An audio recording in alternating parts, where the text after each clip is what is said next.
Roses really crack me up. I love the way roses smell, but some of them just don't smell at all.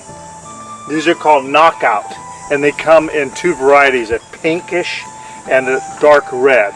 And I guess that they're knockouts because they're so prolific. They grow just about anywhere, and they fill up landscapes. So you got to keep pruning them, otherwise they'll get out of control. So I come out at least once every 2 weeks and cut them back for this particular area. Some areas they want them to get huge, to cover like almost like a wall, to make a wall out of them.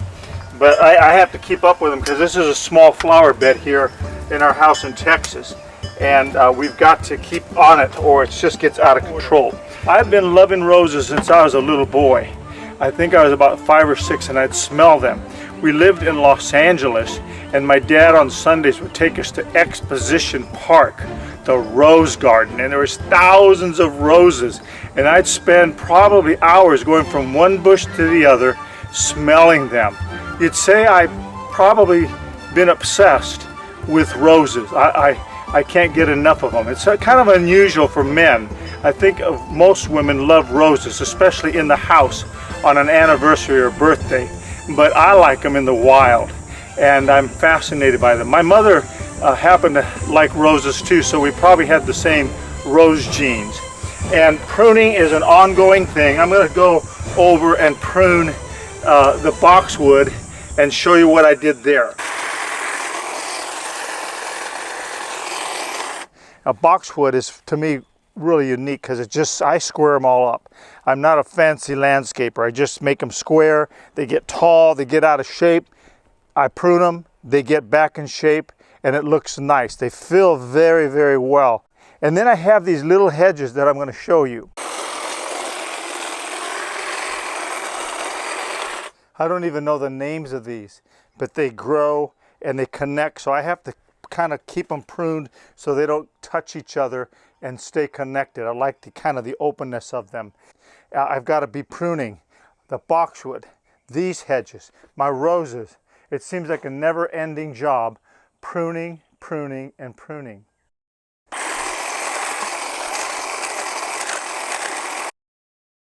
This is an amazing hedge. It's actually a bush that grows sort of like a tree, and it's called sage. And what I love about sage here in Texas is the deer don't eat it. But if you prune it and keep up with it, it puts out the most beautiful purple flower at least 3 times a year. They bloom and die, and it attracts the bees. They make sage honey.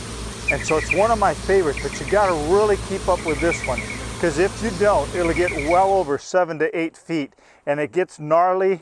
And I noticed when it's not kept up, it doesn't bloom as well. The flowers don't come out.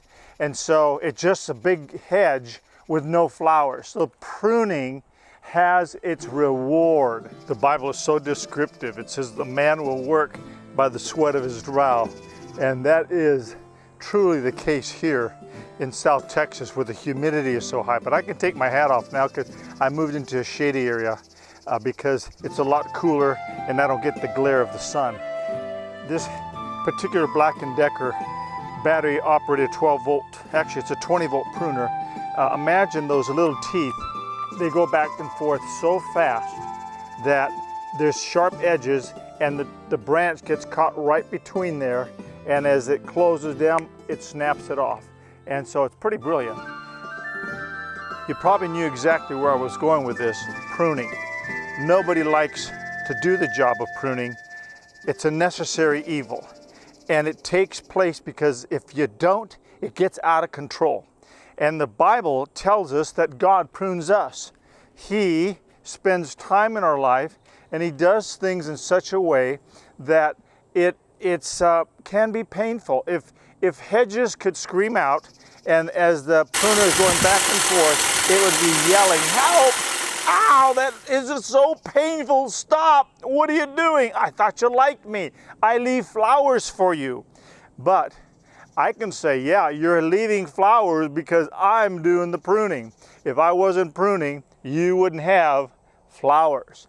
And so that's the way God looks at us. Things happen to us in our life that allows God to prune us and to work in such a way that we know that we've got to be shaped and got to be honed and pruned. And God does that work. He knows just how much pressure and what cutter to use for each specific thing that He wants to accomplish in our life. And it's painful. Sometimes it's the loss of employment, looking for a job, wondering if you'll ever be hired again.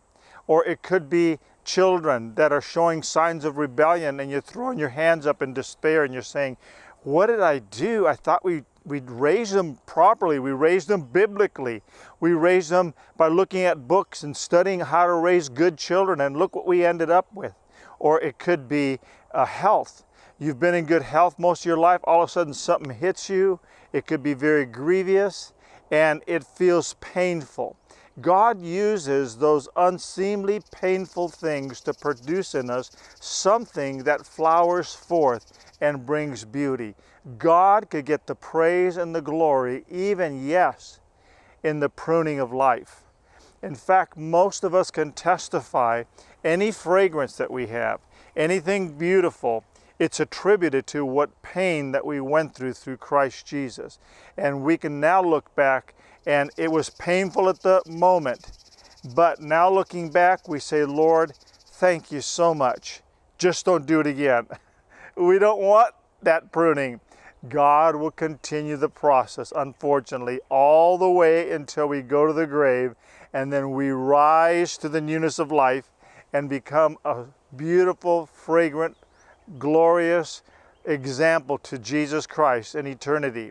He loves it, and He wants us to shine in all our beauty for His glory because He pruned us. In fact, if He doesn't prune you, He doesn't care for you. So all those things you don't like, it's really the touch of the Master loving you and caring for you enough to make you shine for His glory.